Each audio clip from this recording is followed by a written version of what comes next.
Hello everyone, it's Miss Ramsey.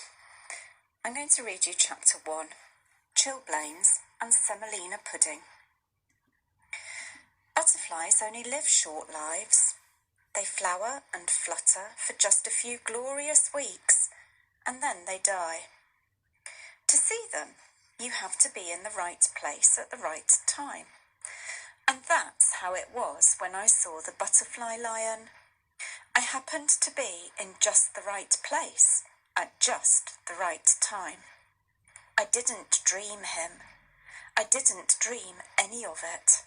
I saw him, blue and shimmering in the sun, one afternoon in June when I was young, a long time ago. But I don't forget. I mustn't forget. I promised them I wouldn't. I was 10 and away at boarding school in deepest Wiltshire. I was far from home and I didn't want to be. It was a diet of Latin and stew and rugby and detentions and cross-country runs and chilblains and marks and squeaky beds and semolina pudding. And then there was Basher Beaumont, who terrorised and tormented me so that I lived every waking moment of my life in dread of him. I had often thought of running away, but only once ever plucked up the courage to do it. I was homesick after a letter from my mother. Basher Beaumont had cornered me in the boot room and smeared black shoe polish in my hair. And I had done badly in a spelling test, and Mr. Carter had stood me in the corner with a book on my head all through the lesson, his favourite torture. I was more miserable than I had ever been. I picked up the plaster in the wall and determined there and then that I would run away. I took off the next Sunday afternoon.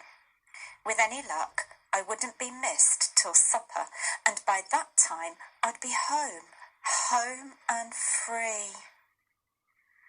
I climbed the fence at the bottom of the school park, behind the trees where I couldn't be seen. Then I ran for it. I ran as if the bloodhounds were after me, not stopping till I was through Innocents Breach and out onto the road beyond. I had my escape all planned.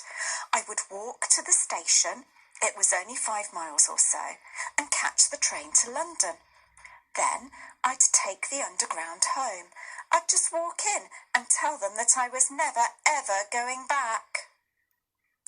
There wasn't much traffic, but all the same, I turned up the collar of my raincoat so that no one could catch a glimpse of my uniform.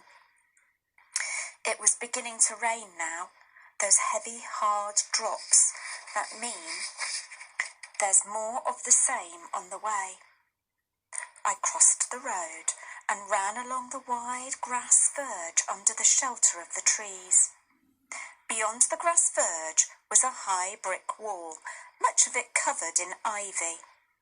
It stretched away into the distance, continuous as far as the eye could see, except for a massive arched gateway at the bend of the road.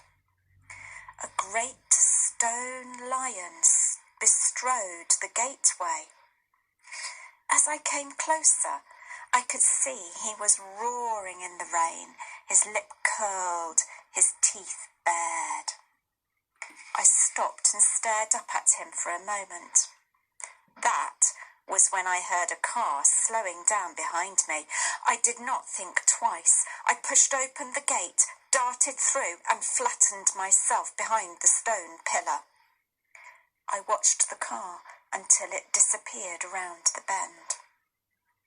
To be caught would mean a caning, 4 strokes, maybe 6, across the back of the knees. Worse, I would be back at school, back to detentions, back to Basher Beaumont. To go along the road was dangerous, too dangerous. I would try to cut across country to the station. It would be longer that way, but far safer.